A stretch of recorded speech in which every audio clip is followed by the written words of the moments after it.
Hi, Sezairi. Hi. How are you? I'm very good. Thank you for having me. Yeah, thank you for having me too. So you are currently in Singapore, right? Yeah. In And Singapore, there's a bit of a lockdown currently, but everything's good, I think. yeah, I think it's okay. Well, in Indonesia, we don't know is it like a lockdown or not. Yeah.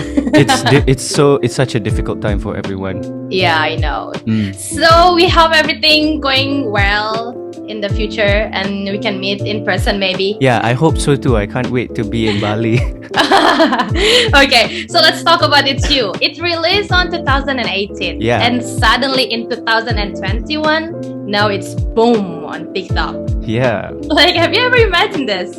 No, it's crazy. I mean, I wrote that song quite a while ago, and I don't know. It's just been the one song that has been very special for me because it's the song that has reached a lot of milestones. It was my first song that reached like 5 million hits, and my first song that reached 20 million hits, and Wow. it's unlocked a lot of things for me, and it will always have a very special place in my heart because it's also the first song that I wrote about my wife that I've ever.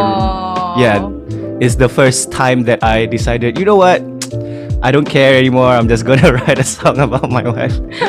And then, you know what I mean. And the irony of it all is that people like it the most, and I'm just glad to be able to share my love for the person I love most. You know, that's very special for me. Is that everyone loves the song about the person that I love the most. It blows my mind.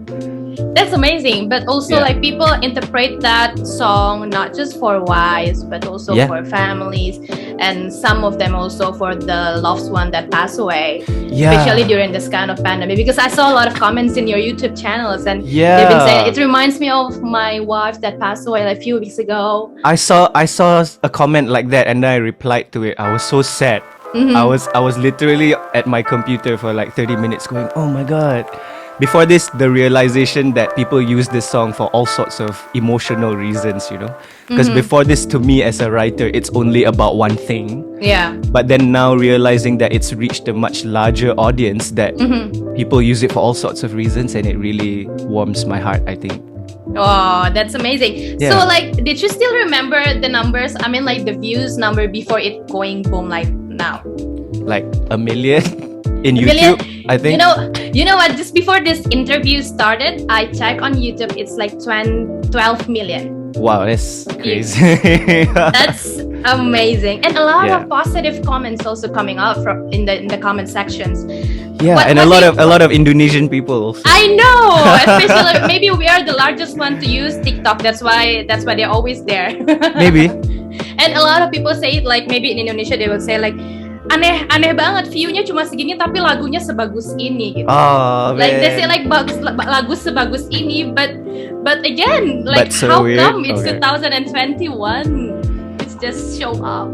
It's I pop don't know. up. I think it's a very special like recipe also. I think it's like takdir, you know, like it's like it's you are only ready for it when you are ready for it, you know. And I Yeah. think if the song went viral in tahun 2018, I think it would have been a completely different story because I don't think I would have been able to handle it like I am now. I think, you know, I would have ended up being going down a completely different path, maybe. Who knows?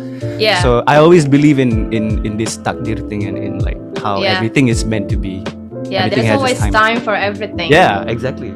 Yeah, that's amazing. And also, like, why this single went viral like this? Usually, like, for the musician or the one who create the music, it's getting like become a pressure for them to make another one. Like, for you, it's like for you yourself. I mean, is it going to be a pressure, or are you going to use it as a trigger to make something bigger than this one?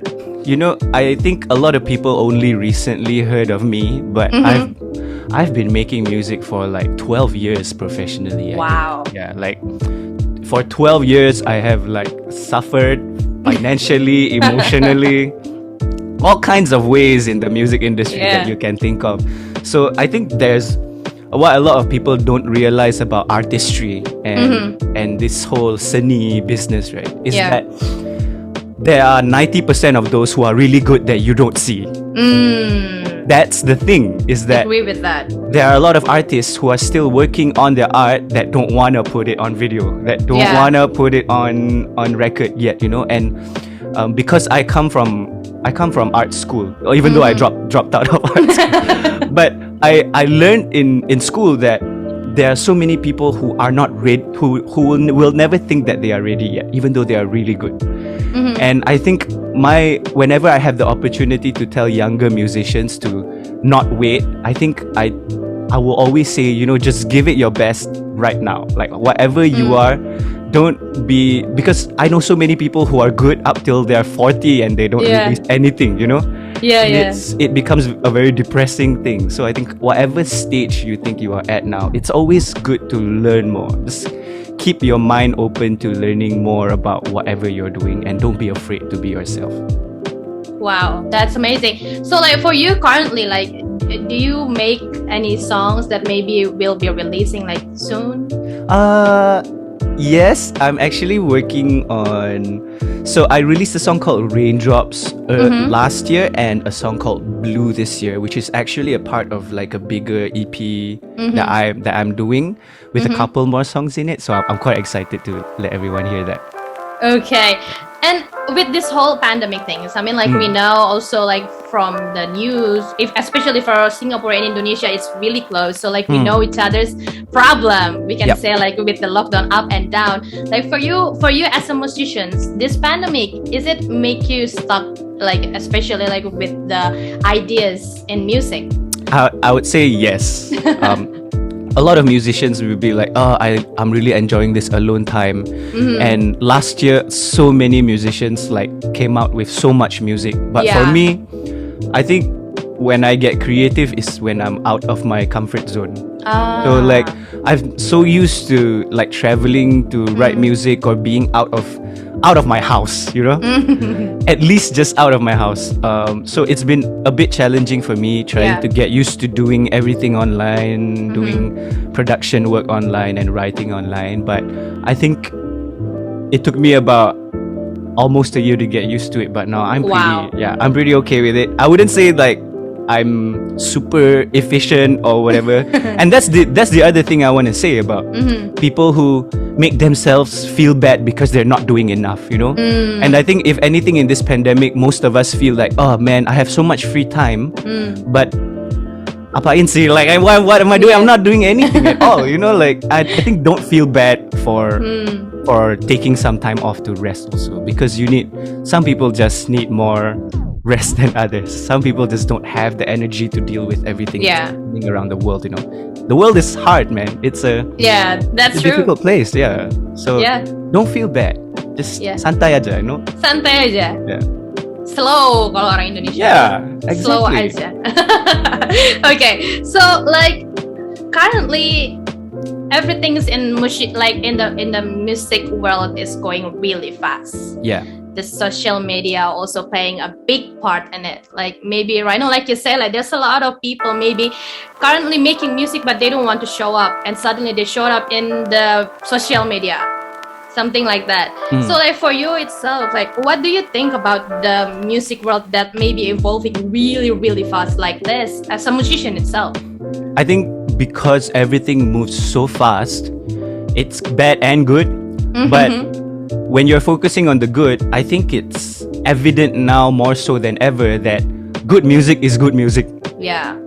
When it's time for it to go viral, it will go viral. You know, it might be tomorrow, it might be 10 years from now. Who knows?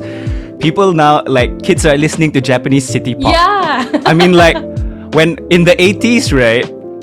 Like I remember growing up in the 90s and early 2000s. With people going like, ew, 80s music sucks. You know what I mean? I know. Like, you always think that, and I bet like 80s people were like, ew, 70s music sucks.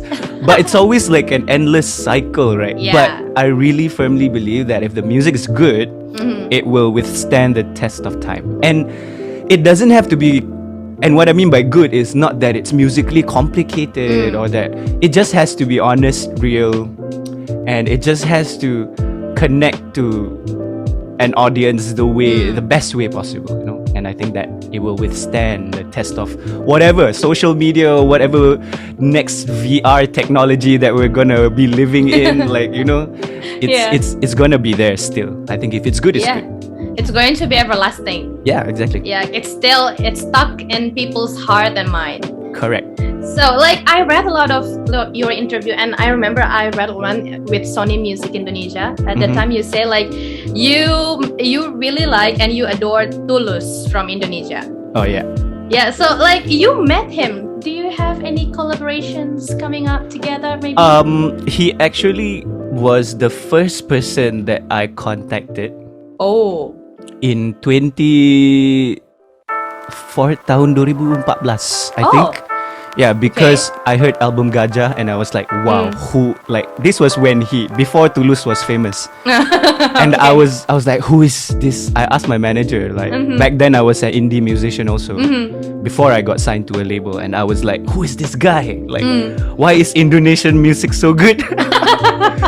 and like, it was a small world, so like my manager knew his guy, this guy who knew his manager, and I eventually flew out to Bandung where Tulus is from. Yeah. And we met and we talked about music for like many days. We just we just connected, we talked. And he ended up writing one of my songs called Jangan Coba Berlari. Yeah, it's on Spotify. It's been my music career has been like, it's been like so many different evolutions of Sezairi. Yeah. So Tulus wrote this song called Jangan Coba Berlari that I released, and since then we've just been friends. And because of Tulus, I've had the opportunity to work with so many incredible Indonesian musicians. A lot of the musicians in Bandung worked on my first EP, like my first album. In 2015, 2016. Yeah, I spent a lot of time in Bandung recording actually. Wow. Yeah, it's crazy. Amazing. Like, Indonesia is really like it's so funny that Indonesian people like my music because I've been doing work behind the scenes in Indonesia for very, very long.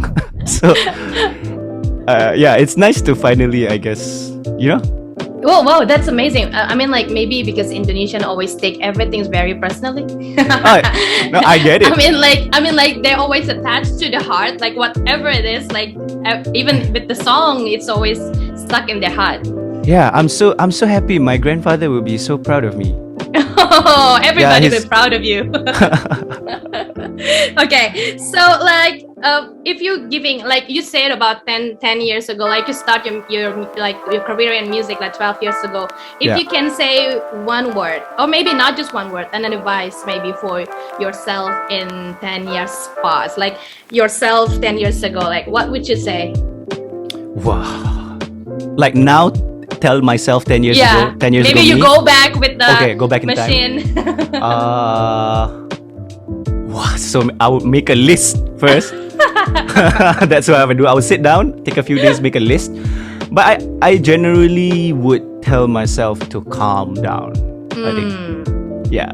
I think I put too much. I think when we are younger, you put too much pressure on yourself to succeed. Because in your mind, you're like, by the time I'm 25, you know, or like by the time I'm 30, it's always like this.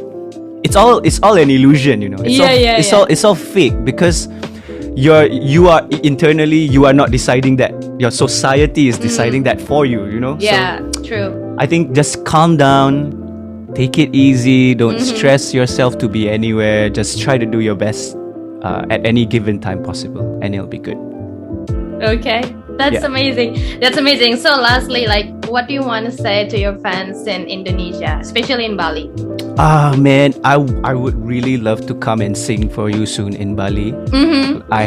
I've been to Bali many times, but I've never brought my wife there, and you should come, both of you. It will probably be one of the first places that I go for sure. But thank you so much. I actually received quite a lot of messages from people in Bali, and I'm so thankful.